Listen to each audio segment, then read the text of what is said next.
2 1 hello my dear students, કેમ છો બધા? મજામાં છો? તો અમે તમારા માટે લઈને આવ્યા છીએ ધોરણ 12માં મેથ્સ સબ્જેક્ટમાં તો બધા જ ચેપ્ટરના મિક્સ MCQ અમે લઈને આવેલા છીએ. તો તમારા માટે આ વિડીયો બહુ જ ઉપયોગી બનશે. તો તમે તમારા મિત્રોને આ વિડીયો શેર કરો, લાઇક કરો અને ચેનલને સબસ્ક્રાઇબ કરો. હવે જો આજે આપણે શું જોવાના છીએ, તો આજે આપણે જોવાના છીએ MCQને કઈ રીતે સોલ્વ કરવા, એમની શોર્ટ ટ્રિક્સ ને બધું સાથે સાથે આપણે જોતા જઈશું. રેડી? તો હવે જો સૌ પ્રથમ આપણી પાસે પહેલો MCQ શું આપેલો છે? જો પહેલો MCQ કીધેલો છે ગણ 1 2 3 4 5 પરનો સંબંધ એક વ્યાખ્યાયિત કરેલો છે. સંબંધ કેવો સંબંધ આપેલો છે? 1,1 2,2 3,3 4,4 અને 5,5. તો બધાને જ ખ્યાલ હશે કે જ્યારે પણ આવો કોઈ પણ સંબંધ આપેલો હોય કે જેમાં જે ગણ ઉપર સંબંધ વ્યાખ્યાયિત હોય અને એના ડબલેટ્સ આપેલા હોય તો એ વખતે તમારે શું કરવાનું રહેશે? તો એ વખતે એ જે સંબંધ હશે એ કેવો રહેશે? તો એને આપણે કહીશું સામ્ય સંબંધ. શું કહીશું એને? સામ્ય સંબંધ. ચલો ક્લિયર? કેમ કે અહીંયા તમે ક્લિયરલી જોશો કે અહીંયા તમને જે S આપેલો છે, એસમાં જે ઘટકો છે 1,1 2,2 3,3 4,4 અને 5,5. તો આ જે સંબંધ છે એમાં તમને જે પણ ઘટકો આપેલા છે એ બધા જ ઘટકો શું થાય છે? અહીંયા જો આ ગણ ઉપર વ્યાખ્યાયિત છે, બધા જ ઘટકોના ડબલેટ્સ અહીંયા આવે છે.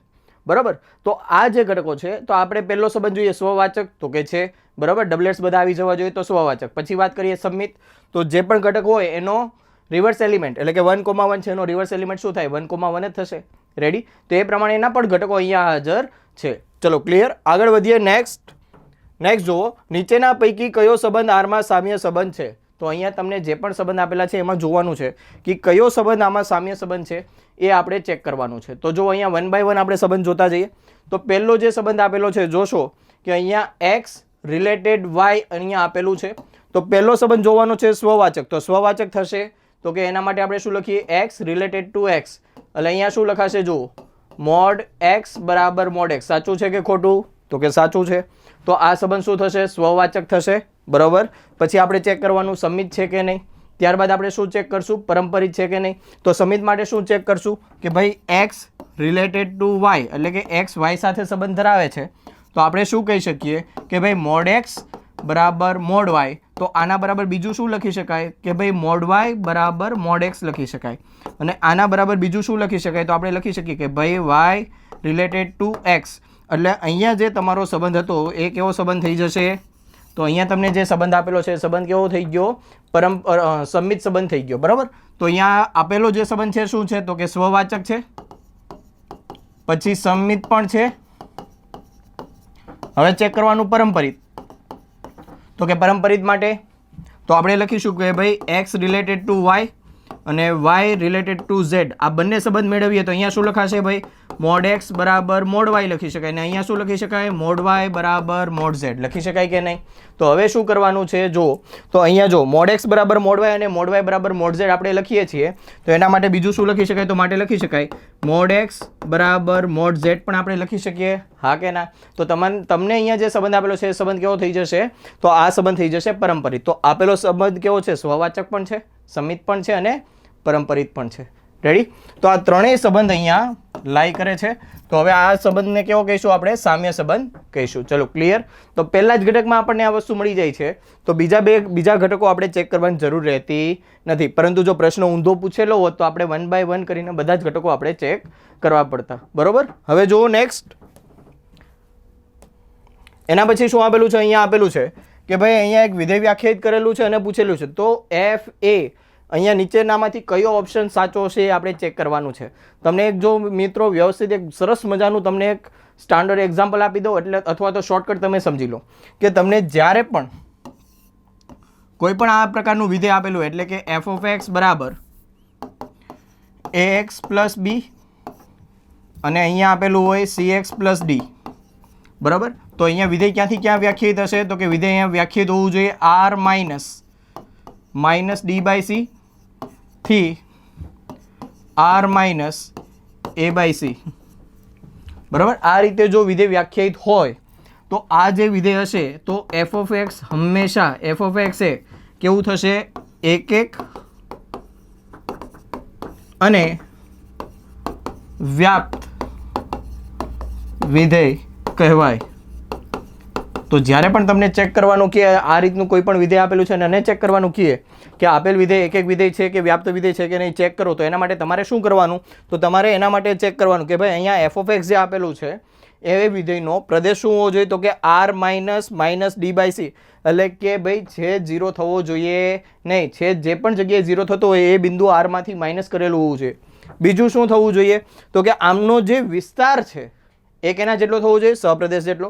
તો આમનો વિસ્તાર કઈ રીતે મળશે ડાયરેક્ટ, તો આનો વિસ્તાર મળશે direct R minus A by C, એટલે કે બંને અહીંયા એક્સ જે છે એમના સહગુણક જે છે એમનો ગુણોત્તર અહીંયા તમારે બાદ કરવાનો રહેશે. ચલો ક્લિયર, આવડી જાય. તો આ વસ્તુ ધ્યાનમાં રાખવાની, આ વસ્તુ યાદ રાખજો. હવે આપણે શું ચેક કરવાનું કીધું છે કે ભાઈ એક વિધેય છે કે નહીં અને વ્યાપ્ત વિધેય છે કે નહીં એ ચેક કરવાનું કીધું છે, બરાબર. તો આ વિધેય આની સાથે કમ્પેર કરીએ તો જો બંને વિધેય સરખા જેવા જ છે. બીજી વસ્તુ જો અહીંયા x માઇનસ ક્યુ છે તો છેદ કયા બિંદુએ 0 થશે, તો કે ભાઈ x બરાબર ક્યુ એ છેદ 0 થઈ જાય. તો આપણે શું કર્યું, એને r માંથી માઇનસ કરેલો છે અહીંયા, તો કે હા બરાબર. બીજું શું કીધું છે, જો આમનો વિસ્તાર ડાયરેક્ટ જોવો હોય તો r માઇનસ બંને એક્સના જે સહગુણક છે એમનો ગુણોત્તર કરો, મેળવો અને બાદ કરો આરમાંથી, તો એ મળી ગયો તમને r માઇનસ 1. હવે આ જે તમને વિસ્તાર મળ્યો છે એ વિસ્તાર અહીંયા આપેલો છે, તો કે હા, તો આપેલું વિધેય કેવું થઈ જશે, આખો બંધ કરીને તમારે કહી દેવાનું કે ભાઈ એક અને વ્યાપ્ત વિધેય આપેલું છે. ચલો ક્લિયર, આવડી જશે. નેક્સ્ટ જુઓ એના પછીનો પ્રશ્ન, તો અહીંયા તમને કોસ ઇન્વર્સ ટ્રિગ્નોમેટ્રી વાળો પ્રશ્ન આપેલો છે. તો હવે જો કોસ ઇન્વર્સ cos 7π/6 આવું કંઈક આપેલું છે. તો પહેલું કામ શું કરવાનું, આનું સાદુરૂપ આપવાનું છે. તો આનું સાદુરૂપ કઈ રીતે આપી શકાય, જુઓ તો આપણે અહીંયા લખીશું ભાઈ કોસ ઇન્વર્સ. તો ઘણા મિત્રો શું કરશે, આને ડાયરેક્ટ કટ કરશે. ડાયરેક્ટ કટ કરવાનું નહીં. શા માટે ડાયરેક્ટ કટ કરશો, તો અહીંયા જે તમારી કિંમત છે એ તમારે કોસ ઇન્વર્સનો જે વિસ્તાર છે એમાં તમારી કિંમત આવી જોઈએ. એટલે કે કોસ ઇન્વર્સનો વિસ્તાર ક્યાંથી ક્યાં સુધી છે, તો કોસ ઇન્વર્સનો વિસ્તાર છે 0 થી π, બરાબર. તો તમને અહીંયા જે પણ કિંમત મળે એ 0 થી π ની વચ્ચે મળવી જોઈએ. અહીંયા જે કિંમત છે એ પાઈની બહારની કિંમત છે, 0 થી π ની વચ્ચે આવશે નહીં. તો પહેલાં તો આ કિંમતને આપણે શું કરવાનું, એને 0 થી π ની વચ્ચે લઈ આવીએ. તો આને આપણે લખી શકીએ કે ભાઈ cos 7π/6 છે, તો આને આ રીતે પણ લખી શકાય કે નહીં, π + π/6. તો વિચારો મિત્રો આનું શું થશે, cos ઇન્વર્સ, તો cos π + π/6 એટલે શું લખાય, તો કે માઇનસ cos π/6 લખી શકાય. હવે જો અહીંયા cos ઇન્વર્સની અંદર માઇનસ, તો આપણને ખ્યાલ છે આપણે શું લખીશું, π માઇનસ cos ઇન્વર્સ cos π/6 લખી શકાય કે નહીં. તો અહીંયા cos અને cos ઇન્વર્સ કેન્સલ, તો તમારી પાસે વધ્યું શું, π માઇનસ π/6 લખી શકાય. તો π માઇનસ π/6 એટલે 5π/6. તો જુઓ અહીંયા ક્યાંય 5π/6 છે, તો કે હા ઓપ્શન બી એ શું છે, 5π/6 આપેલું છે. ચલો ક્લિયર, આવડી જાય. કઈ રીતે એમસીક્યુ સોલ્વ કરવાના છે સમજાય છે મિત્રો. જો નેક્સ્ટ એમસીક્યુ, અહીંયા નેક્સ્ટ એમસીક્યુ એ જ રીતનો આપેલો છે. અહીંયા આપેલું છે cos π/3 પ્લસ cos ઇન્વર્સ -1. તો મિત્રો તમને ખ્યાલ હોવો જોઈએ આમનું સાદુરૂપ કઈ રીતે આપી શકાય. તો અહીંયા જે કિંમત આપેલી છે પહેલાં તો આમનું સાદુરૂપ આપો, એટલે આપણે લખીશું cos π/3 એમ જ રહેવા દઈએ, પ્લસ cos ઇન્વર્સ. હવે -1 આપેલો છે, તો જો કોસની લાઈનમાં -1 ક્યારે આવે, કે જ્યારે તમારી પાસે cos π હોય તો ત્યારે તમે શું લખી શકો, -1. હવે જો આ જે કિંમત છે ક્યાં આવે છે, આપણે આગળ હમણાં જ વાત કરી ગયા કે અહીંયા જે કિંમત હોય ક્યાં આવી જોઈએ, cos ઇન્વર્સના વિસ્તારની અંદર આવી જોઈએ. તો cos ઇન્વર્સનો વિસ્તાર તમને ખબર છે કે 0 થી π સુધીનો છે, તો એ કિંમત અહીંયા 0 થી π ની વચ્ચે આવી જાય છે. ડન. હવે શું કરશું, cos ઇન્વર્સ cos કેન્સલ, તો વધ્યું શું આપણી પાસે, તો આપણી પાસે વધ્યું છે cos π + π/3. તો મિત્રો તમને ખ્યાલ છે cos π + θ એટલે શું લખાય, -cos π/3 અને -cos π/3 એટલે શું લખાશે, તો 1/2. તો અહીંયા જવાબમાં શું આવી ગયો ભાઈ, -1/2 છે ક્યાંય, તો કે ઓપ્શન બી આપણી પાસે આપેલો છે. ડન, આવડી જશે. ચલો નેક્સ્ટ એમસીક્યુ શું કહે છે, નેક્સ્ટ એમસીક્યુમાં આપેલું છે ભાઈ tan ઇન્વર્સ -1 અને cot ઇન્વર્સ -1. તો જો અહીંયા આપણે શું લખી શકીએ, તો tan inverse -1 plus cot inverse -1. તો આપણે પહેલાં tan ઇન્વર્સ -1 માટે જોઈએ, તો tan ઇન્વર્સ -1 માટે શું લખી શકાય, તો એકચ્યુઅલમાં આપણે લખી શકીએ tan ઇન્વર્સ, માઇનસ છે તો એનો બહાર કાઢી શકાય ડાયરેક્ટ, ટેનમાંથી માઇનસ બહાર ડાયરેક્ટ નીકળી જશે. તો આપણે લખીશું -tan ઇન્વર્સ અને અહીંયા શું વધશે, 1 વધશે. તો આના બરાબર આપણે લખી શકીએ -1 tan ઇન્વર્સ, અંદર લખાશે tan π/4. તો અહીંયા tan અને tan ઇન્વર્સ કેન્સલ, તો જવાબ આવી ગયો -π/4. એ જ રીતે આગળ વધારીએ અને જો તમારી પાસે બીજું શું છે અહીંયા કોટ ઇનવર્સ -1, તો આપણે એનું સાદરૂપ આપીએ કોટ ઇનવર્સ -1, તો આનું સાદરૂપ આપીએ તો શું લખી શકાય વિચારજો. તો આના માટે -1 આપણે બહાર કાઢવું હોય તો આને લખવું પડે પાઈ માઇનસ કોટ ઇનવર્સ 1 લખી શકાય. હવે જો પાઈ માઇનસ કોટ ઇનવર્સ 1 એટલે આગળ જે હતું એ જ, જેમ કે π/4 અહીંયા જેમ tan ઇનવર્સ 1 માટે π/4 આવ્યો છે તેમ કોટ ઇનવર્સ 1 માટે પણ તમને ખબર જ છે 1 ક્યારે આવે કે જ્યારે કોટ π/4 હોય ત્યારે. ડન. તો કોટ π/4 અને કોટ ઇનવર્સ બંને કેન્સલ, તો π/4 હોય તો સાદરૂપ આપો. તો આપણે શું લખી શકાય પાઈ માઇનસ π/4 એટલે લખી શકાશે 4π માઇનસ π/4. સાદરૂપ આપો એટલે મળી જશે 3π/4. રેડી? ચલો ક્લિયર. બંનેને એડ કરી દો 3π/4 માઇનસ π/4 બંનેને એડ કરશો તો જવાબ શું મળશે 3π/4 માઇનસ π/4. તો જવાબ આવી ગયો 2π/4 એટલે કે લખાશે π/2. ચલો ક્લિયર? હા કે ના? આવડી જાય? નેક્સ્ટ જુઓ. એના પછી શું આપેલું છે તમને? તો એના પછી અહીંયા આપેલું છે એક સરસ મજાનું ઇન્વર્સ ટ્રિગ્નોમેટ્રિકનો ક્વેશ્ચન આપેલો છે. જો પ્રશ્નમાં શું કીધું છે, સાઇન ઇન્વર્સ કાઉન્સની અંદર કોસ ઓફ કોસ ઇન્વર્સ અને અહીંયા કોસ એક્સ આખા બ્રેકેટમાં આ રીતની વસ્તુ આપેલી છે. હવે શું કરશું જો, તો 1 બાય 1 સાદરૂપ આપતા જઈએ. તો પહેલાં આપણે પ્રશ્ન લખી નાખું સાઇન ઇન્વર્સ બ્રેકેટમાં કોસ, અહીંયા બીજા બ્રેકેટમાં કોસ ઇન્વર્સ, અહીંયા cos x plus sine inverse, અહીંયા આપેલો છે સાઇન એક્સ, બરાબર. મોટો કાઉન્સ ક્લોઝ કર્યો અને આ ચોરસ કાઉન્સ પણ આપણે બંધ કર્યો. બીજું કીધું છે અહીંયા ધ્યાનથી સાંભળજો, એક્સ બિલોંગ્સ ટુ π/2 થી લઈને પાઈ. એક્સની વેલ્યુ ક્યાં છે? π/2 થી પાઈની વચ્ચે આપેલી છે. હવે જોજો, પહેલાં આપણે 1 બાય 1 આ બેનું સાદરૂપ આપીએ. જો અહીંયા એક્સ આપણને આપેલો છે π/2 થી પાઈ અને કોસ ઇન્વર્સનો વિસ્તાર શું છે 0 થી પાઈ, બરાબર. કેનો વિસ્તાર છે આ? તો કે કોસ ઇન્વર્સનો વિસ્તાર આપેલો છે. તો કોસ ઇન્વર્સનો વિસ્તાર આપણને ખબર છે અને અહીંયા જે એક્સ છે એમની વિસ્તારની અંદર જ છે. તો અહીંયા ડાયરેક્ટ આ વસ્તુ કટ થઈ જશે અને આપણે ડાયરેક્ટ લખી શકીએ સાઇન ઇન્વર્સ કોસ અને કાઉન્સમાં એક્સ, આટલાનું સાદરૂપ આપણને શું મળી ગયું? એક્સ. હવે જો આનું સાદરૂપ કઈ રીતે આપવું ધ્યાનથી સાંભળજો. આનું સાદરૂપ આપણે કઈ રીતે આપવાનું ધ્યાનથી સાંભળજો. અહીંયા સાઇન ઇન્વર્સ સાઇન એક્સ આપેલું છે. તો હવે આપણે શું કરશું? તો જુઓ અહીંયા એક્સ આપણો ક્યાંથી ક્યાં સુધી આપેલો છે? એક્સ અહીંયા વચ્ચે આપેલો છે. તો જુઓ અહીંયા આપણે લખી શકીએ એક્સ ગ્રેટર દેન π/2 અને લેસ દેન પાઈ. લખી શકાય કે નહીં? ડન. હવે જો મારે શું કરવાનું છે, અહીંયા મારે શું કરવાનું છે, અહીંયા જે એક્સ આપેલો છે અને અહીંયા એક્સ જે છે સાઇન એક્સ, તો અહીંયા સાઇન ઇન્વર્સનો વિસ્તાર પહેલાં તો ખબર હોવી જોઈએ. સાઇન ઇન્વર્સનો વિસ્તાર આપણને ખબર છે. શું છે સાઇન ઇન્વર્સનો વિસ્તાર? તો કે ભાઈ માઇનસ π/2 થી લઈને π/2 સુધીનો વિસ્તાર છે. પણ એક્સ આપણને આપ્યો છે એમના વિસ્તારની બહાર. તો આ વેલ્યુને પહેલાં તો વિસ્તારની અંદર લઈ આવો, બરાબર. આ વેલ્યુને ક્યાં લઈ આવવાનું છે? વિસ્તારની અંદર. તો પહેલું કામ આપણે શું કરીએ છીએ? જો પહેલું કામ મેં એવું કર્યું, બંને બાજુ શું કર્યું? માઇનસ વડે ગુણાકાર. તો આને લખી શકાય -π less than -x less than -π/2 લખી શકાય. હવે ત્રણેય બાજુ શું એડ કર્યો? પાઈ. આપણે ત્રણેય બાજુ શું એડ કરશું? પાઈ એડ કરશું, બરાબર. તો પાઈ એડ કરીએ તો શું મળે જોવું જોઈએ. અહીંયા પાઈ એડ કર્યો તો હવે આનું સાદરૂપ જુઓ શું થયું સાદરૂપ. તો પાઈ માઇનસ પાઈ એટલે કે 0 less than pi minus x as it is રહેશે અને લેસ દેન પાઈ માઇનસ π/2 એટલે કે π/2. તો જો પાઈ માઇનસ એક્સ કરી નાખો તો એ તમારી લિમિટ કેમ આવી જશે? તો હવે જો પાઈ માઇનસ એક્સ કરો તો તમને શું મળશે? અહીંયા જે સાઇન ઇન્વર્સનો જે વિસ્તાર છે, સાઇન ઇન્વર્સનો જે વિસ્તાર છે આ કિંમત 0 થી π/2 ની વચ્ચે એટલે કે સાઇન ઇન્વર્સના વિસ્તારમાં આવી જશે. ચલો ક્લિયર. ફરી એકવાર સમજાવું છું, ફટાફટ સમજી લો શું કર્યું. ફરી એકવાર મારી પાસે અહીંયા સાઇન ઇન્વર્સ સાઇન એક્સ છે, કટ કરવા છે, ડાયરેક્ટ કટ થશે નહીં. કટ કરવા માટે શું કરવાનું?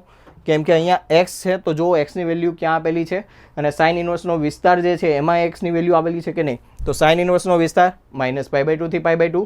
તો અહીંયા એક્સની જે કિંમત હતી વિસ્તારમાં આવેલી નથી. તો પહેલાં એ કિંમતને વિસ્તારમાં લાવ્યા. કઈ રીતે લાવ્યા? બંને બાજુ માઇનસ વડે ગુણાકાર, પાઈ એડ કર્યો તો અહીંયા તમને વિસ્તારમાં એમની કિંમત આવી ગઈ. ડન થઈ જાય. હવે જુઓ નેક્સ્ટ. તો મારે અહીંયા સાઇન ઇન્વર્સ, તો અહીંયા હું શું લખી શકું? સાઇન કાઉન્સમાં પાઈ માઇનસ એક્સ લખી શકાય.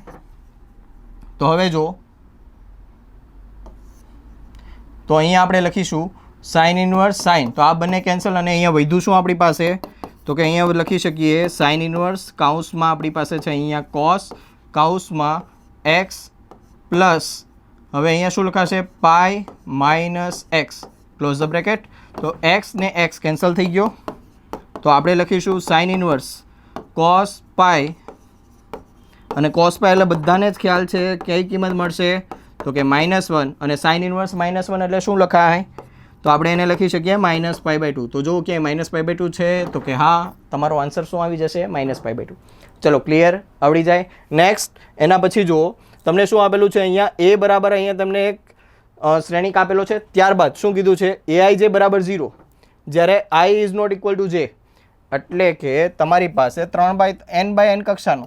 તો હું પહેલાં 3/3 કક્ષાની વાત કરી લઉં જેમ કે a11 a12 a13 a21 a22 a23 a31 a32 અને a33 બરાબર. એટલે કે આપણે 3/3 કક્ષાનો શ્રેણિક લઈ લીધો. હવે એમની વાત કરીએ. હવે જો હવે શું થશે તો અહીંયા જો i is not equal to j હોય તો શું કરવાનું aij બરાબર 0. તો આ બધા 0 થઈ ગયા. જો આ બધા શું થઈ ગયા 0 બરાબર. બધા જ ઘટકો આ 0 થઈ ગયા. રેડી. બીજું શું કીધું છે જો aij is not equal to ajj અને n ગ્રેટર દેન 1 એટલે n કેવો હશે 1 કરતાં મોટો છે. તો ધ્યાનથી સાંભળજો આપણને શું કીધું છે અહીંયા શ્રેણિકમાં કે ભાઈ એમના જે મુખ્ય વિકર્ણ સિવાયના જે ઘટકો છે એ બધા 0 અને મુખ્ય વિકર્ણના જે ઘટકો છે એ કોઈ પણ બે ઘટક સરખા નથી. બધા જ ઘટકો ભિન્ન છે. તો આ જે શ્રેણિક છે એને કેવો શ્રેણિક કહેવાય તો બધાને ખ્યાલ છે આ જે શ્રેણિક હશે એને આપણે કહીશું વિકર્ણ શ્રેણિક. કેવો શ્રેણિક કહીશું વિકર્ણ શ્રેણિક. ચલો ક્લિયર આવડી જાય. ત્યારબાદ આગળ વધીએ. નેક્સ્ટ હવે જો શ્રેણિકોના ગુણાકાર માટે ખાલી જગ્યા સત્ય છે. તો શ્રેણિકોનો આપણે ગુણાકાર કરીએ તો કયો નિયમ કયા નિયમનું ત્યાં પાલન થાય છે તો શ્રેણિકોના ગુણાકારમાં માત્ર એક જ નિયમનું પાલન થાય. કયો તો કે જૂથના નિયમનું પાલન થશે. તો જો અહીંયા જૂથનો નિયમ છે તો કે હા ઓપ્શન એ સાચો છે બરાબર. અહીંયા a અને b બંને આપેલો છે પણ આમાં ક્રમના નિયમનું પાલન થતું નથી. ચલો નેક્સ્ટ. ત્યારબાદ શું કીધું છે અચ્છા અહીંયા જે ગુણાકાર આપેલો છે એમની કક્ષા મેળવવાની કીધી છે. કઈ રીતે કક્ષા મેળવીશું તો જો કક્ષા મેળવવા માટે તમારે શું કરવાનું તો 1 by 1 દરેક શ્રેણિકની કક્ષા લખતા જાઓ. જેમ કે અહીંયા પહેલો જે શ્રેણિક છે એમની કક્ષા કેટલી આપેલી છે તો કે એક હાર કેટલા સ્તંભ 3. પછી બીજો જે શ્રેણિક છે એમની કક્ષા કેટલી આપેલી છે 3 by 3. ત્રીજો જે શ્રેણિક આપેલ છે એમની કક્ષા તો કે 3 by 1. ક્લિયર. તો આ બેનો ગુણાકાર થયો એટલે આ બંને કટ થઈને નવા શ્રેણિકની કક્ષા કઈ બની ગઈ 1 by 3. અહીંયા જે શ્રેણિક આપેલો છે 3 by 1 બંનેનો ગુણાકાર થઈને કક્ષા શું બનશે 1 by 1. તો તમને જે શ્રેણિક મળશે અથવા તો તમને જે શ્રેણિકમાં જવાબ મળશે એ જવાબ કેમાં હશે અથવા તો એ જે જવાબ હશે એમની કક્ષા કઈ હશે એ શ્રેણિકની કક્ષા કઈ હશે તો કે 1 by 1. ચલો ક્લિયર આવડી જાય બરાબર. બહુ જ સરળ છે. નેક્સ્ટ જો અહીંયા શું કીધું છે એ બરાબર અહીંયા એક શ્રેણિક આપેલો છે અને બીજું કીધું છે a ડેશ a ગુણ્યા a ડેશ બરાબર ખાલી જગ્યા. તો આખો બંધ કરીને આપણે કહી શકીએ. તો પહેલાં તો જુઓ આ ગુણાકાર એમનું અસ્તિત્વ ધરાવે છે કે નહીં. પહેલી વસ્તુ શું જોવાની a ગુણ્યા a ડેશ ગુણાકારનું અસ્તિત્વ છે કે નહીં. તો અહીંયા એની કક્ષા કઈ છે એની કક્ષા શું છે આપણી પાસે 2 by 3. તો ઓર્ડર ઓફ a ટ્રાન્સપોઝ એટલે કે એનો જે પરિવર્ત શ્રેણિક હશે એમની કક્ષા શું થશે 3 by 2. હવે આ બેનો ગુણાકાર શક્ય છે તો કે હા. જો અહીંયા પહેલો જે શ્રેણિક છે એમાં સ્તંભની સંખ્યા અને બીજા શ્રેણિકમાં હારની સંખ્યા બંને કેવી થવી જોઈએ સમાન. તો જે ઓલરેડી સમાન થાય છે તો સમાન થાય છે તો આપણે એને શું કહી શકીએ ગુણાકારનું અસ્તિત્વ છે. તો હવે આપણે લખીશું a ગુણ્યા a ટ્રાન્સપોઝ. તો આ વસ્તુ ઘણા મિત્રો મેળવવા બેસે છે પણ મેળવવાની મારા ખ્યાલે જરૂર નથી મને લાગતી. શા માટે? આના માટે તમને એમના નિયમો ખબર હોવી જોઈએ. શું તો તમારે જોવાનું શું છે સમિત છે વિસમિત છે લંબ શ્રેણિક છે કે આ પૈકી એક પણ નહીં. તો બે આન્સરમાં આપણે બે ઓપ્શન છે એમાં તો આઈડિયા આવી જ જશે કે ભાઈ સમિત અને વિસમિત ને. તો પહેલાં એ વસ્તુ ચેક કરી લે. કઈ રીતે ચેક કરશું તો બંને બાજુ શું કરો ટ્રાન્સપોઝ આપો બરાબર. અથવા તો બંને બાજુ પરિવર્ત શ્રેણિક એટલે આનો પરિવર્ત શ્રેણિક મેળવીએ તો શું મળે છે જો તો આનો પરિવર્ત શ્રેણિક આપણે જોઈએ તો આપણને મળશે a ટ્રાન્સપોઝનો પણ ટ્રાન્સપોઝ ગુણ્યા a ટ્રાન્સપોઝ. આ રીતે લખી શકાય હા કે ના. હવે જો a ટ્રાન્સપોઝનો ટ્રાન્સપોઝ એટલે લખાશે a ગુણ્યા a ટ્રાન્સપોઝ. તો જો તમને જે શ્રેણિકનો ગુણાકાર આપેલો છે એમનો પરિવર્ત શ્રેણિક પાછો એનો એ જ શ્રેણિક મળે છે. એટલે આખું બંધ કરીને તમે કહી શકો કે આ જે શ્રેણિક મળશે એ કેવો હશે. ચલો ક્લિયર સમજાણું કે આમાં કંઈ હજી વધારે સમજાવવાની જરૂર છે. ડન. ધ્યાનથી સાંભળજો શું કર્યું અહીંયા આપણે જો ગુણાકાર કરવા નથી બેસતા. ઘણી વખત શું હોય એમસીક્યુમાં ઘણા બધા મિત્રો શું કરે બધું સોલ્વ કરવા બેસે. નહીં, થોડુંક તમે તમારું દિમાગ યુઝ કરો. થોડાક તમને જો ગુણધર્મો યાદ હશે ને તો ફટાફટ ક્વેશ્ચનના આન્સર આવશે. જેમ કે જો અહીંયા આપણે ગુણાકાર કરવામાં ટાઈમ વેસ્ટ નથી કર્યો, કેમ કે આપણી પાસે 50 એમસીક્યુ હશે. 1 કલાકમાં 50 એમસીક્યુ આપણે સોલ્વ કરીને એને OMRમાં ભરવાના પણ છે. તો એ ક્યારે પૂરા થાય કે જ્યારે તમને બધા ગુણધર્મો યાદ હશે, ફટાફટ તમારા એમસીક્યુ 1 by 1 સોલ્વ થતા હશે, તો તમારા 50 એમસીક્યુ 1 કલાકમાં વ્યવસ્થિત રીતે પૂરા થઈ જાય. રેડી? તો જુઓ આ વસ્તુ સમજાણી. એટલે હું જે રીતે એમસીક્યુ સોલ્વ કરું છું મેથડ જોતા જાજો કઈ રીતે એમસીક્યુ સોલ્વ કરવા જોઈએ. ડન? હવે જો આ વસ્તુ સમજાય કે બધાને? તો આમાં આપણે ઉપયોગ શું કર્યો? તો કે ભાઈ પરિવર્ત શ્રેણીના જે ગુણધર્મો આપેલા હતા ને 4-5 ગુણધર્મો, બસ એ જ ગુણધર્મોનો ઉપયોગ કરેલો છે. કોઈ નવો ગુણધર્મનો ઉપયોગ કરેલો નથી. હવે આગળ વધીએ. નેક્સ્ટ. હવે જો અહીંયા શું આપેલું છે? 3 by 3 નો શ્રેણિક આપેલો છે. તો અહીંયા આપેલો છે 3a અને અહીંયા મોડ આપેલો છે. ભાઈ મોડ નથી, નિશ્ચાયક છે. બરાબર? તો શું કીધું છે? નિશ્ચાયકમાં 3a આપેલા છે. તો હવે ધ્યાનથી સાંભળજો. તો આપણને નિશ્ચાયકના ગુણધર્મમાં શું ખબર છે કે ભાઈ અહીંયા કોઈ પણ શ્રેણિક સાથે બહાર કોઈ સંખ્યા આપેલી હોય, શૂન્યતર સંખ્યા હોય અને એમનો તમે નિશ્ચાયક મેળવો તો અહીંયા એની જે કક્ષા હશે ને 1 ઘાત અહીંયા 3 ને લાગી જશે. તો અહીંયા એની કક્ષા કેટલી છે? 3. તો 3 ની ઘાત 3 અને એનો નિશ્ચાયક આ રીતે લખી શકાય. 3 ની 3 ઘાત એટલે કે 27. તો તમારો જવાબ શું આવી ગયો? 27. ચલો ક્લિયર? આવડી જાય. નેક્સ્ટ આગળ વધીએ. જો શું આપેલું છે? તો કે અહીંયા એની કિંમત મેળવવાની છે. કેની કિંમત મેળવવાની છે? એની કિંમત. જો મિત્રો આમાં તમને આ જે ચેપ્ટર છે નિશ્ચાયક, એમાંથી એમના ગુણધર્મવાળું જે પોર્શન હતો એ તો નીકળી ગયો છે. છતાં પણ તમને જો ઈચ્છા હોય તો 2-4 ગુણધર્મ એના યાદ રાખી લેવાના, જે આપણા માટે બહુ યુઝફુલ થઈ શકે એમસીક્યુ માટે. રેડી? તો હવે જો આના 2 ગુણધર્મ ક્યાં છે? તો 2 ગુણધર્મ એવા છે કે એક ગુણધર્મ શું કહે છે કે કોઈ પણ નિશ્ચાયકમાં કોઈ પણ 2 હાર કે કોઈ પણ 2 સ્તંભના ઘટકો સરખા હોય તો એ નિશ્ચાયકનું મૂલ્ય હંમેશા 0 થાય. બીજો ગુણધર્મ શું? તો કે તમે કોઈ પણ હાર કે કોઈ પણ સ્તંભમાંથી કોઈ સામાન્ય અવયવ તમે સામાન્ય કાઢવા માંગો તો તમે એમાંથી સામાન્ય કાઢી શકો. ફોર એક્ઝામ્પલ, તમને એક એક્ઝામ્પલ આપું, તમને વધારે આઈડિયા આવશે. જેમ કે મેં લખ્યું ભાઈ 1 2 3, પછી 4 5 6, પછી લખ્યો 3 6 9, લખી નાખ્યો. બરાબર? આ તો આપણી પાસે શ્રેણિક. આ શું છે? શ્રેણિક. શ્રેણિકમાં આ રીતે આપણે સામાન્ય નહોતા કાઢતા. શ્રેણિકમાં શું કરતા? સામાન્ય કાઢવો બધા ઘટકમાંથી સામાન્ય કાઢતા હતા. નિશ્ચાયકમાં શું ફરક છે? નિશ્ચાયકમાં તમે કોઈ પણ હારમાંથી, હવે સપોઝ આની આ જગ્યાએ તમને નિશ્ચાયક આપેલો હોત ને, આ તો શ્રેણિક હતો, શ્રેણિકમાં તમને ખ્યાલ છે, પણ નિશ્ચાયક જો આપેલો હોય એ કેસમાં તમારે શું કરવું પડે? તો તમે કોઈ પણ હાર કાં તો કોઈ પણ સ્તંભમાંથી જે પણ સામાન્ય કાઢવા માંગો એ સામાન્ય કાઢી શકો. ફોર એક્ઝામ્પલ જો અહીંયા આ હારમાં કોણ સામાન્ય દેખાય છે? મને 3 સામાન્ય અવયવ દેખાય છે. તો આમાંથી મારે 3 સામાન્ય કાઢવો છે તો સિમ્પલ હું 3 સામાન્ય કાઢી શકું. તો અહીંયા વધ્યું શું મારી પાસે? 1 2 3 4 5 6, 3 સામાન્ય કાઢ્યા હતા. અહીંયા વધ્યો 1 2 અને 3. રેડી? પછી એમ થાય મારે સ્તંભમાંથી સામાન્ય કાઢવો છે, તો જો આમાંથી સામાન્ય નીકળે છે. શું સામાન્ય નીકળે છે? 3. 3 ને 12 કાઢી લો, 12 મૂકી દો, 3 × 3 થઈ જશે. અને અહીંયા શું વધશે? તો કે 1 2 અને 1. ચલો ક્લિયર? આવડી જાય કે ના આવડે? ડન? હવે આગળ વધારીએ. આ 2 ગુણધર્મ જો તમને આવડતા હોય તો અહીંથી તમારો આન્સર ફટાફટ આવી જાય. નિશ્ચાયકને પણ વિસ્તરણ કરવાની જરૂર નથી. બીજી મેથડ શું છે આમાં? નિશ્ચાયકનું વિસ્તરણ કરો. બરાબર? અહીંયા ઓલરેડી બરાબર 0 આપેલો છે, ત્યાંથી તમને ઓલરેડી એ મળી જ જશે. બરાબર? આ પહેલી મેથડ. બીજી મેથડ મેં તમને ગુણધર્મ જે શીખવાડ્યા એના ઉપરથી હું જાઉં છું કે અહીંયા મારે અહીંયા શું છે? જો અહીંયા 2 છે ને અહીંયા 10 છે. હા કે ના? બંનેમાંથી અહીંથી 2 સામાન્ય કાઢું તો અહીંયા 2 સામાન્ય કાઢું તો 1 વધશે, અહીંયા વધશે 5. તો જો આ 2 સ્તંભ ઓલરેડી સરખા જેવા થશે, એટલે કે બંને સરખા હશે તો નિશ્ચાયકનું મૂલ્ય 0. ખ્યાલ છે? હજી હમણાં જ મેં વાત કરી. તો એના માટે મારે અહીંયા માઇનસ છે તો એની કઈ કિંમત રાખવું કે જેથી આમાંથી 2 સામાન્ય નીકળી જાય તો બંને સ્તંભ કેવા થઈ જાય? સરખા. તો 1 by 1 કિંમત વિચારતા જાઓ. તો મને આઈડિયા એવો કે ભાઈ -4 રાખી જોઉં તો -4 રાખશો તો એની જગ્યાએ -4 એટલે થઈ ગયો +4. બરાબર? એની જગ્યાએ તમે -4 લખો તો શું થઈ ગયો? +4 થઈ ગયો. તો હવે આમાંથી 2 સામાન્ય કાઢશો તો અહીંયા શું વધ્યું? અહીંયા 1, અહીંયા વધશે 2. બરાબર? તો અહીંયા 2 વધશે અને અહીંયા વધશે 5, એટલે કે 1 2 અને 5. અહીંયા પણ એ જ રીતે 1 2 અને 5. એક નિશ્ચાયકમાં 2 સ્તંભ સરખા તો નિશ્ચાયકનું મૂલ્ય 0. બરોબર વાત છે? તો અહીંયા એની કિંમત તમને ડાયરેક્ટ મળી ગઈ -4. બરાબર? સોલ્વ કરવાની જરૂર નથી.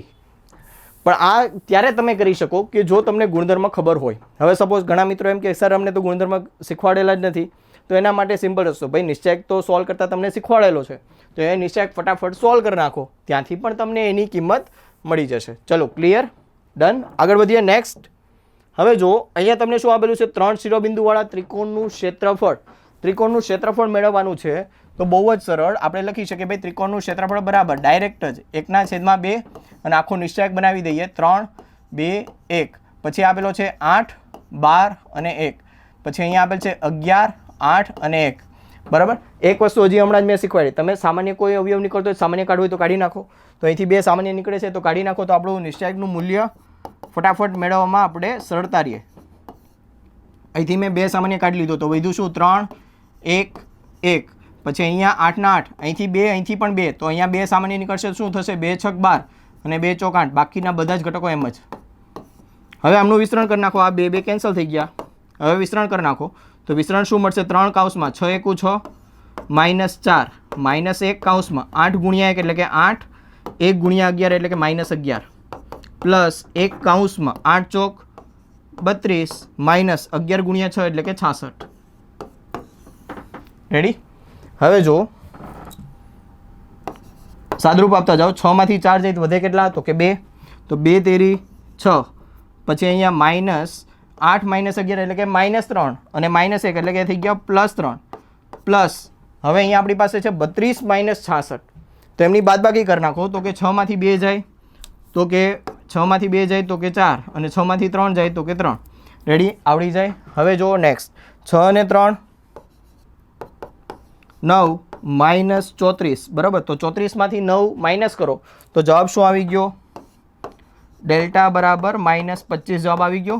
બરાબર. પણ ત્રિકોણનું ક્ષેત્રફળ ક્યારે પણ ઋણ હશે નહીં, તો ત્રિકોણનું ક્ષેત્રફળ ઓલવેઝ કેવું હોય, ધન. તો જવાબ આવી ગયો તમારો 25. ચલો ક્લિયર. બરાબર. કેમ કે પછી આપણે લાસ્ટમાં એની એબ્સોલ્યુટ વેલ્યુ લઈશું એટલે આને લખાશે મોડમાં -25. તો જવાબ મળી ગયો 25. ચલો આવડી જાય, હા કે ના? ડન. નેક્સ્ટ ક્વેશ્ચન જો શું કીધું છે, 15 નંબરનો પ્રશ્ન. આમાં શું મેળવવાનું કીધું છે, જો અહીંયા ગુણધર્મ ખાસ યાદ રાખવાનો. હવે અહીંયા જો આપણી પાસે જે શ્રેણી કાપેલો છે એ કેવો શ્રેણી કાપેલો છે, વિકર્ણ શ્રેણી કાપેલો છે. બરાબર. તો વિકર્ણ શ્રેણીની સ્પેશિયાલિટી શું એ તમને ખબર હોવી જોઈએ. તો જ્યારે આમનો નિશ્ચાયક મેળવશો તો ખાલી એમના મુખ્ય વિકર્ણના ઘટકોનો જ ગુણાકાર, બીજા બધા ઘટકો 0. જેમ કે મારે આનો નિશ્ચાયક મેળવવો છે તો મુખ્ય વિકર્ણના ઘટકોનો ગુણાકાર, બાકી બધા ઘટકો કેવા છે, 0 છે. તો ત્યાં કોઈ 0નો ઉપયોગ કરવામાં આવશે નહીં. એટલે અહીંયા શું થઈ જશે, આમનો નિશ્ચાયક ડાયરેક્ટ આપણે લખી દઈએ a³. હવે વિચારો ડિટર્મિનન્ટ ઓફ a અને determinant of adjoint of a. તો અહીંયા ડિટર્મિનન્ટ ઓફ a ને એમ જ રહેવા દઈએ. હવે બીજું જુઓ, અહીંયા determinant of adjoint of a લખ્યો છે તો એડજોઇન્ટ ઓફ એનો નિશ્ચાયકનું મૂલ્ય કેના જેટલું થાય, તો કે એ થશે ડિટર્મિનન્ટ ઓફ a. હવે એની કક્ષા કેટલી છે, તો કે 3/3. તો એમાંથી એક કક્ષા બાદ કરો, 3 માંથી 1 બાદ કરો, એમની જે કક્ષા છે એમાંથી 1 બાદ કરીને એમને ઘાત આપી દેવાની. બરાબર. સપોઝ 5 કક્ષાવાળો શ્રેણિક હોત તો 5 માંથી 1 બાદ કરતે અને અહીંયા લખી નાખતે ઘાત, એટલી ઘાત આપણે આપી દેતે. હવે જો અહીંયા શું લખાશે ભાઈ, ડિટર્મિનન્ટ ઓફ a³ લખી શકાય. હવે ડિટર્મિનન્ટ ઓફ a શું છે, તો એ લખાશે a³ અને એમની બહાર પણ 3 ઘાત, એટલે આને લખાશે 3 તેરી ને 9 ઘાત. તો કે એની 9 ઘાત ક્યાં છે, આવડી જાય.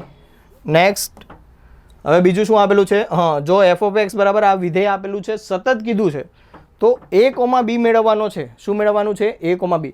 અને ફટાફટ સરસ મજાની રીત, શોર્ટકટ રીત શું કે જ્યારે તમને આવું કીધું હોય તો જો અહીંયા x 5 કરતાં નાનો હોય તો આવડું વિધેય લેવાનું અને x 5 કરતાં મોટો હોય તો નીચેવાળું વિધેય લેવાનું, હા કે ના? બરાબર. હવે શું કીધું છે, વિધેય કેવું કીધું છે, સતત કીધું છે. તો એ વિધેય ક્યાં સતત હશે, 5 આગળ પણ સતત જ હશે. તો શું કરવાનું, 5 થી જે x 5 થી નાનો હોય ત્યારે આવડું વિધેય છે ને, તો એમાં x ની જગ્યાએ 5 મૂકી દો એટલે એને લખાશે 5a + b. પછી અહીંયા 5 કરતાં x 5 કરતાં મોટો હોય તો એના માટે વિધેય કયું છે, 7x - 5 ને, તો x ની જગ્યાએ 5 મૂકી દો. તો આ બંને વિધેય સરખા થવા જોઈએ, 7 × 5 - 5. રેડી, આવડી જાય. તો અહીંયા તમને પહેલું સમીકરણ મળી ગયું, 5a + b બરાબર 7 × 5 = 35 - 5 એટલે કે મળી ગયો તમને અહીંયા જવાબ 30. 5a + b બરાબર શું મળી ગયો, 30 મળી ગયો. રેડી. હવે જો એ જ રીતે 10 માટે વિચારી શકીએ, જો x 10 કરતાં નાનો હોય તો આવડું વિધેય લેવાનું છે અને 10 કરતાં મોટું હોય તો કયું વિધેય લેવાનું છે, આવડું વિધેય લઈ શકાય, હા કે ના? રેડી. હવે શું કરશું જુઓ, તો એના માટે હવે અહીંયા 10ની કિંમત અહીંયા મૂકતા જાઓ તો આપણે લખાશે 7 × 10 - 5 પછી અહીંયા સામેની સાઈડ શું લખી શકાશે? 10 અહીંયા મૂકવાનો છે તો લખીશું 10b પ્લસ 3a લખી શકાય કે નહીં?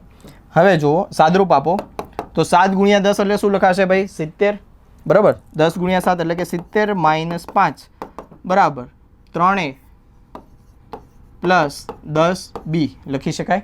તો હવે જો 70 માઇનસ 5 એટલે શું લખી શકાય? 3a પ્લસ 10b તો કે 70 માઇનસ 5 એટલે લખાશે 65 બરાબર. તો બે સમીકરણ આપણને મળી ગયા, 5a પ્લસ b અને 3a પ્લસ 10b બરાબર 65. હવે આપણે શું કરવાનું છે? જો ખાસ ધ્યાન આપજો. હવે આપણે આમાં a અને b ની કિંમત મેળવવાની છે. તો હવે બે રસ્તા છે. આ 1 બાય 1 કિંમત આમાં મૂકતા જાઓ અને જોતા જાઓ કે આમાં કયો સમીકરણ સેટિસ્ફાય થાય છે અને એના પરથી તમારો આન્સર નક્કી થઈ જશે બરાબર. અને જે વેલ્યુ આને સેટિસ્ફાય કરે એ કિંમત આમાં પણ મૂકી જોવાની, એટલે સોલ્વ કરવામાં તમારે વધારે ટાઈમ જશે નહીં. તો જો ફટાફટ 5,10 તો અહીંયા 5 રાખીએ તો 5 ગુણ્યા 5 એટલે કે 25. 25 ને 10 શું થઈ જશે? 25 ને 10 તો અહીંયા આપણું કામ બનશે નહીં. તો હવે જો અહીંયા આપણું કામ નહીં બને. હવે અહીંયા વેલ્યુ જોઈએ, 5 ને અહીંયા પણ રાખેલો ને અહીંયા પણ રાખ્યો તો શું થઈ ગયું? 5 ગુણ્યા 5 એટલે કે 25 પ્લસ 5 એટલે કે 30 થઈ ગયું. અહીંયા પણ રાખી જો 5 તેરી 15 અને 10 ગુણ્યા 5 તો કે 15 પ્લસ 10 ગુણ્યા 5 એટલે કે 50. તો જવાબ આવી ગયો 65. Okay done. તો તમારો જવાબ આવી ગયો 5,5. જો સમીકરણ સોલ્વ કરવામાં પણ આપણે ટાઈમ બચાવી લીધું. સમજાણું તમને? ડન. એ જ રીતે આગળ વધીએ. નેક્સ્ટ હવે જો વિકલન કરવાનું છે તો અહીંયા જો અહીંયા સૂત્ર તમને દેખાતું હશે, કોઈકનું સૂત્ર જેવી ફિલિંગ આવતી હશે કે ભાઈ d by dx of 4 cos cube x minus 3 cos x. તો આના બરાબર શું લખી શકાય? d બાય dx એટલે કે વિકલન કરવાનું છે 4 cos cube x minus 3 cos x. તો આ કેનું સૂત્ર છે? તો કે આ સૂત્ર છે ભાઈ cos 3x નું સૂત્ર છે. કેનું સૂત્ર છે? cos 3x નું. હવે એમનું વિકલન શું થઈ જશે? હા જોજો ધ્યાનથી. તો cos નું વિકલન આપણે થશે માઇનસ સાઇન, ખૂણો જે હતો એ, અને ખૂણાનું વિકલન તો કે d બાય dx, અને ખૂણો કયો હતો? 3x નું વિકલન. તો અહીંયા લખાશે ભાઈ માઇનસ સાઇન 3x ગુણ્યા 3x નું વિકલન શું થઈ ગયું? 3. તો માઇનસ 3 સાઇન 3x. રેડી? તો હવે જો ક્યાં છે એવો કોઈ ઓપ્શન? તો કે હા, ઓપ્શન નંબર સી. ડન. આવડી જાય. ચલો નેક્સ્ટ સેમ ટુ સેમ પાછું વિકલન કરવાનું છે. આમાં પણ સરળ. તો જો આનું વિકલન કઈ રીતે કરશું? d by dx tan inverse x plus a અને અહીંયા આપેલ છે 1 માઇનસ એક્સ એ. તો આનું વિકલન કઈ રીતે થશે? ખાસ ધ્યાન આપજો. તો આના વિકલન માટે આપણે શું કરવાનું? સિમ્પલ. પહેલાં તો આનું વિસ્તરણ તમને આનું સૂત્ર ખ્યાલ હોવું જોઈએ. તો કે ભાઈ d બાય dx તમે પ્રતિવિધેયોમાં ત્રિકોણમિતીય પ્રતિવિધેયો જે ભણી ગયા છો ને એમાં સૂત્ર તમને સરે કીધેલું હશે કે tan inverse x plus tan inverse a. એ જે સૂત્ર છે આ બેના સરવાળો સૂત્ર આવડું આ થશે. હા કે ના? તો આપણે રિવર્સ ઓર્ડરમાં જવાનું છે. હવે આનો ફાયદો શું? આ અચળ પદ છે એટલે આનું વિકલન તો ડાયરેક્ટ 0 થઈ જશે બરાબર. તો હવે tan ઇન્વર્સ x નું વિકલન શું થશે? તો સિમ્પલ ભાઈ 1/1 પ્લસ x નો વર્ગ છે. ક્યાં ઓપ્શન? ઓકે પહેલો ઓપ્શન. આવડી જાય? હા કે ના? સમજાણું મિત્રો? ચલો એના પછીનો નેક્સ્ટ ક્વેશ્ચન. તો શું આપ્યું છે? જો ચેપ્ટર નંબર 6 નો પ્રશ્ન છે. શું કીધેલો છે કે સમભુજ ત્રિકોણની બાજુઓ √3 સેન્ટીમીટર પ્રતિ સેકન્ડના દરથી વધે છે. તો મેં શું કર્યું? એક સમબાજુ ત્રિકોણ, સમભુજ એટલે કે સમબાજુ ત્રિકોણ, એમની બાજુની લંબાઈ x ધાર લીધી. તો હવે બાજુની લંબાઈ કઈ રીતે વધે છે? dx બાય dt એટલે કે અહીંયા એમના વધવાનો દર કેટલો આપેલો છે? તો કે √3 સેન્ટીમીટર પર સેકન્ડ. ચલો ક્લિયર. બીજું શું કીધું? જ્યારે તેની બાજુની લંબાઈ 12 સેન્ટીમીટર હોય એટલે કે x બરાબર 12 સેન્ટીમીટર હોય ત્યારે તેના ક્ષેત્રફળ વધવાનો દર એટલે કે dA બાય dt મેળવવાનો છે. ચલો સમજાણી વાત. તો dA બાય dt કઈ રીતે મેળવીશું? તો જો તો પહેલાં તો ક્ષેત્રફળનું સૂત્ર તો લખી શકાય √3/4. અહીંયા લખીશું બાજુનો વર્ગ લખી શકાય. હવે શું કરવાનું? બંને બાજુ વિકલન એટલે લખાય ભાઈ dA બાય dt બરાબર √3/4 into 2x into dx by dt.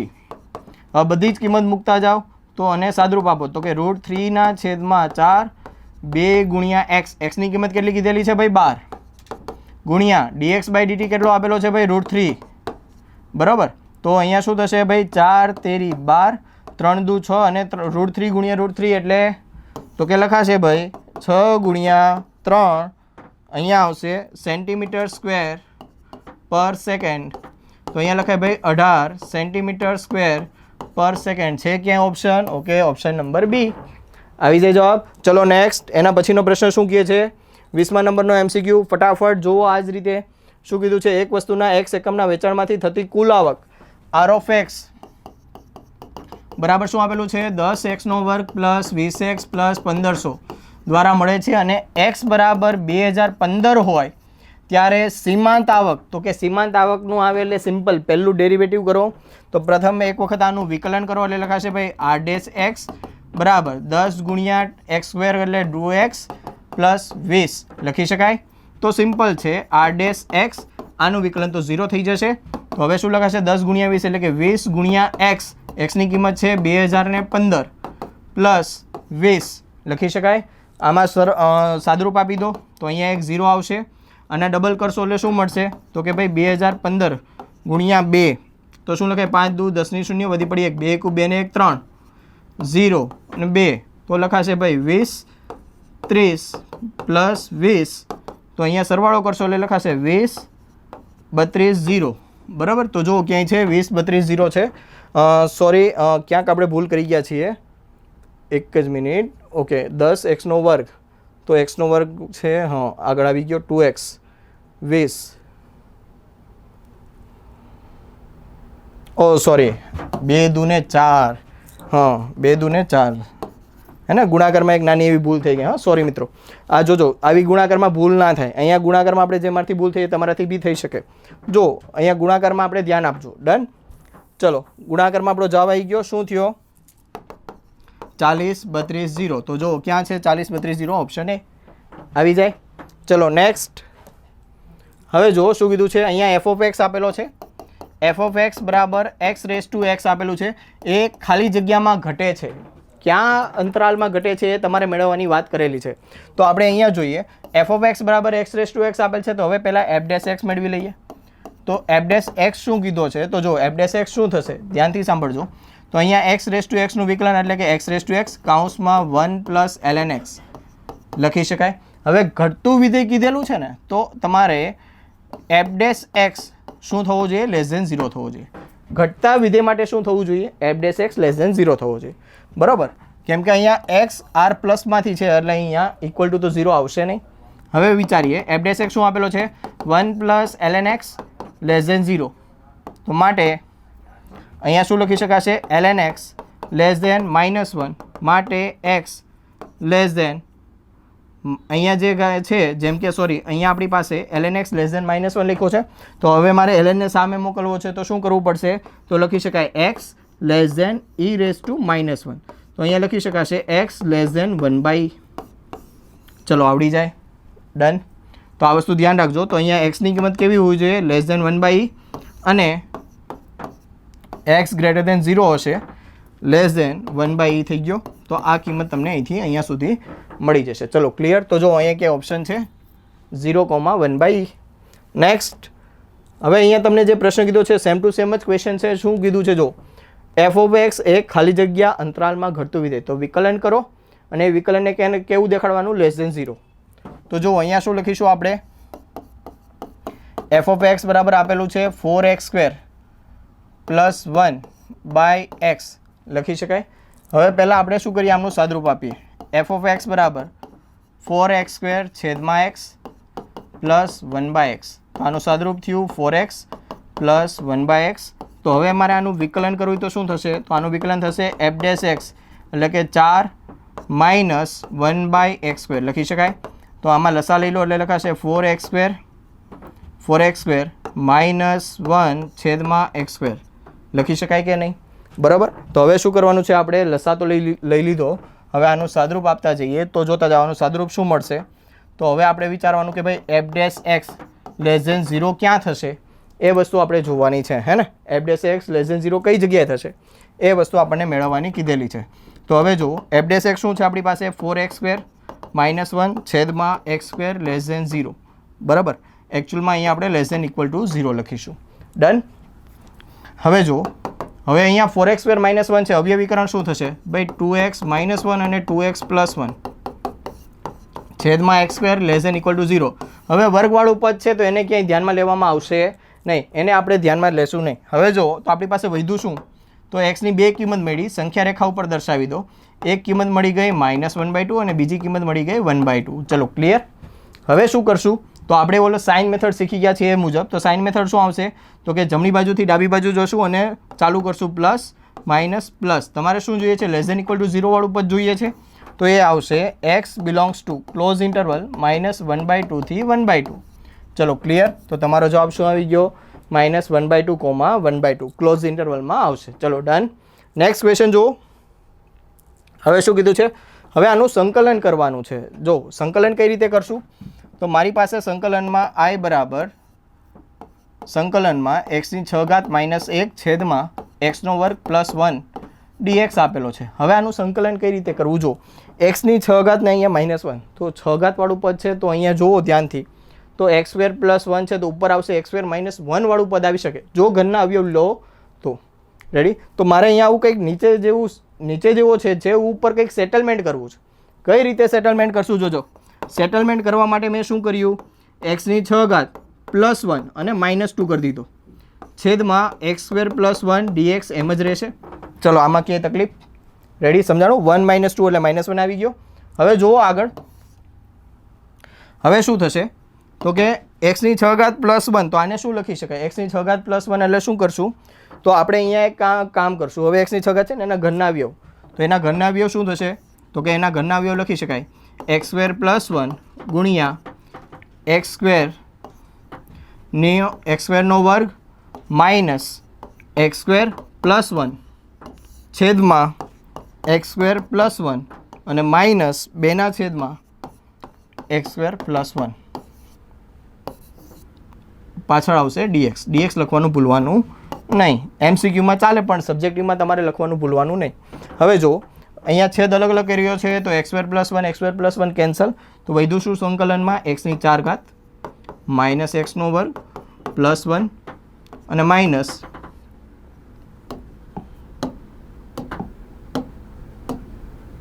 -2 છેદમાં x² + 1 dx. તો હવે શું થશે જુઓ, તો અહીંયા આપણે લખીશું, બધાનું સંકલન કરતા જાઓ, તો x⁴ નું સંકલન x⁵ છેદમાં 5 માઇનસ x⁵ છેદમાં 3 પ્લસ x -2 અને આનું સંકલન થઈ જશે tan ઇન્વર્સ x. ચલો આવડી જાય, હા કે ના, ડન. તો હવે જો કયો ઓપ્શન મેચ થાય છે, તો x⁵ છેદમાં 5, તો અહીંયા છે -x⁵ છેદમાં 3 પ્લસ x અને -2 tan ઇન્વર્સ x અને પ્લસ કોન્સ્ટન્ટ આવી જશે, બરાબર. તો ઓપ્શન એ તમારો સાચો જવાબ આવશે. ચલો ક્લિયર, રેડી. નેક્સ્ટ. હવે શું આપેલું છે, અહીંયા આના અવયવીકરણ કરવાનું છે. બહુ સિમ્પલ છે દાખલો. i બરાબર સંકલનમાં આપેલું છે x⁴ પ્લસ x² + 1 છેદમાં x² - x + 1 dx. હવે ઉપરનું વર્ગીકરણ, ઉપરનું અવયવીકરણ, તો x⁴ પ્લસ x² + 1, તો આનું અવયવીકરણ શું થશે, તો આનું અવયવીકરણ મિત્રો આપણે ડાયરેક્ટ લખી શકીએ. શું, તો કે x² + x + 1 અને x² - x + 1 લખી શકાય, આવડી જાય, ક્લિયર. તો આ એમનું અવયવીકરણ થઈ ગયું. તો હવે જો આ અવયવીકરણ અહીંયા મૂકી દેશો એટલે તમારો જવાબ આવવા મળશે. તો જો અહીંયા x⁴ પ્લસ x² + 1 બરાબર આપણે લખી નાખ્યું x² + x + 1 ગુણ્યા x² - x + 1 છેદમાં x² - x + 1 dx. રેડી. તો બંને ઉપર નીચે જે સામાન્ય અવયવ હતો હટાવી દો, બાકી જે વધ્યું એમનું સંકલન કરી દો ડાયરેક્ટ. તો લખાશે ભાઈ x³ છેદમાં 3 પ્લસ x² છેદમાં 2 પ્લસ x પ્લસ કોન્સ્ટન્ટ. ચલો ક્લિયર, આવડી જાય. તો જો મેચ કરો, અહીંયા કયો ઓપ્શન મેચ થશે, તો કે x³ છેદમાં 3 x² છેદમાં 2 પ્લસ x ને પ્લસ કોન્સ્ટન્ટ થઈ ગયો, ઓપ્શન એ. આવડી જાય. ચલો નેક્સ્ટ. શું આપેલો છે 25 નંબરનો MCQ. તો સિમ્પલ છે, અહીંયા પાછું સંકલન કરવાનું છે. સંકલન કઈ રીતે કરશું, i બરાબર સંકલનમાં શું આપેલું છે, log of x પ્લસ વર્ગમૂળમાં 1 પ્લસ x² છેદમાં વર્ગમૂળમાં 1 પ્લસ x² અને અહીંયા આપેલું છે dx. ચલો ક્લિયર. હવે જો હવે આપણે શું કરશું, મેં ધારી લીધું, ધારો કે log of x plus √1 plus x² બરાબર t ધારી લો. રેડી. હવે બંને બાજુ વિકલન કરો, જોજો ખાસ. તો બંને બાજુ વિકલન કરશો તો ડાબી બાજુ શું મળશે, પહેલાં તો 1ના છેદમાં આખું આ વિધેય મળશે ગુણ્યા હવે પછી આનું વિકલન, તો એક્સનું વિકલન 1, આમનું વિકલન શું થઈ જશે? Plus 1/2 under route 1 plus x square, અને પછી અંદર 1 પ્લસ એક્સ સ્ક્વેરનું પણ વિકલન થશે, તો 1નું વિકલન 0 અને એક્સ સ્ક્વેરનું વિકલન થઈ ગયું 2x, કાઉન્સ પૂરો, પાછળ અહીંયા લાગી ગયું dx અને સામે લાગી જશે dt. તો હવે ખાસ ધ્યાન આપજો, 2 કેન્સલ, લસા લેશો એટલે શું મળશે જોજો, હા, લસા લેશો એટલે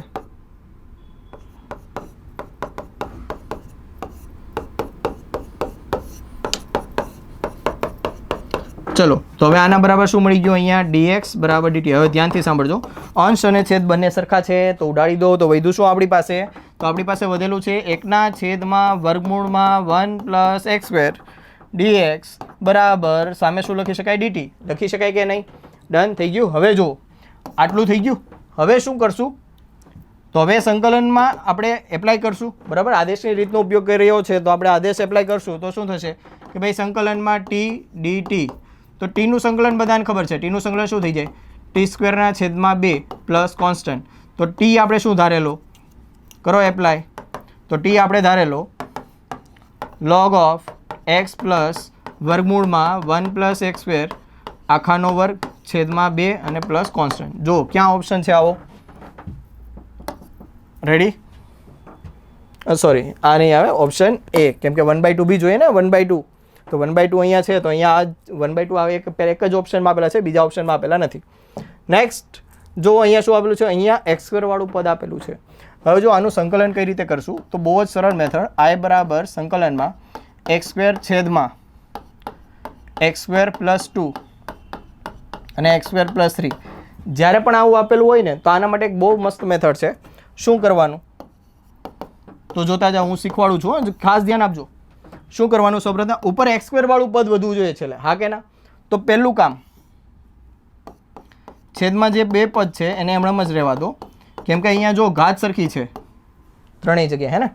એક્સ સ્ક્વેર, અહીંયા એક્સ સ્ક્વેર ને ઉપર પણ એક્સ સ્ક્વેર વાળું પદ છે. તો મેં શું કર્યું? મોટા પદમાં નાનું પદ બાદ, એટલે લખાય ભાઈ x square plus 3 minus x square plus 2 કર્યો. હવે જો ઉપર એક પણ મારે અચળ પદ જોઈતું નથી, ધ્યાનથી સાંભળજો, ઉપર મારે એક પણ અચળ પદ નથી જોઈતું. તો સિમ્પલ શું કર્યું મેં? અચળ પદ અહીંયા 3 છે ને અહીંયા 2 છે, તો આ મારે અચળ પદ દૂર કરવું હોય તો અહીંયા કેટલા છે? 2, તો આગળ 2 વડે ગુણાય, તો અહીંયા કેટલા છે? 3, તો એ પાછળ 3 વડે ગુણાકાર. તો હવે જો 2 તેરી 6 પ્લસ ને અહીંયા 3 દુ 6 માઇનસ, કેન્સલ થઈ ગયા ડાયરેક્ટ. સમજાણી વાત? હવે સાદરૂપ આપો અને વિચારી જો શું મળે છે અહીંયા.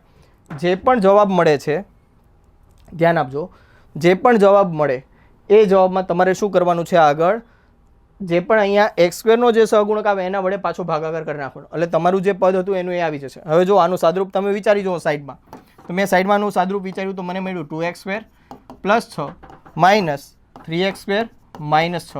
તો 6 પ્લસ 6 અને માઇનસ 6 આ બેનું સાદરૂપ આપ્યું તો મને મળ્યો માઇનસ એક્સ સ્ક્વેર. તો મેં શું કર્યું? આગળ 1/(-1) વડે ભાગાકાર કરી દીધો. ચલો ક્લિયર? આવડી જાય, હા કે ના? હવે જો એના પછી આપણે શું કરવાનું છે? તો હવે જો i બરાબર -1 સંકલનમાં, હવે છેદ અંશ છે ને એને છૂટો પાડો, બરાબર, અલગ અલગ છેદ આપો. તો હવે શું થશે? જો આના છેદમાં આખું પદ લખશો તો x² + 3 x² + 3 કેન્સલ. તો વધ્યું શું મારી પાસે? 2/(x² + 2. પછી અહીંયા શું વધશે? -3/(x² + 3, બરાબર, અને પાછળ dx. હવે એકદમ સરળ છે, તો હવે જોતા જજો, બહુ સરળ છે. માઇનસને પહેલાં અંદર આપવું હોય તોય વાંધો નથી, પછી અંદર આપો તો પણ વાંધો નથી. હવે જો તમારો જવાબ શું આવશે? તો કે મેં સંકલન કર્યું i બરાબર -1 કૌંસમાં x² + 2, એટલે આને લખાય વર્ગમૂળ 2² અને સંકલન શું થાય? 1/(x² + a²) નું સંકલન શું થશે? 1/(a) tan ઇનવર્સ x/a લખી શકાય. તો અહીંયા પણ એ જ રીતે સંકલન થશે, તો આપણે લખીશું 1/(a) એટલે કે વર્ગમૂળમાં 2 tan ઇનવર્સ x/(2). પછી આગળ છે માઇનસ, બરાબર, અને ઉપર શું હતા? 2 હતા તો 2 એમ જ રહેવા દીધા. અહીંયા ઉપર 3 છે તો 3 એમ જ, અને અહીંયા છેદમાં શું લખાશે? 1/(3) tan inverse x/(3). Close the bracket ને પ્લસ કોન્સ્ટન્ટ લખી શકાય. હવે સાદરૂપ માઇનસ અંદર આપી દો, તો જુઓ માઇનસ અંદર આપીશું તો આ શું થઈ ગયું? માઇનસ. તો આને લખાય ભાઈ -√2 tan inverse x/√2 plus √3 tan inverse એક્સના છેદમાં વર્ગમૂળમાં 3 અને પ્લસ કોન્સ્ટન્ટ. ચલો આવડી જાય, હા કે ના?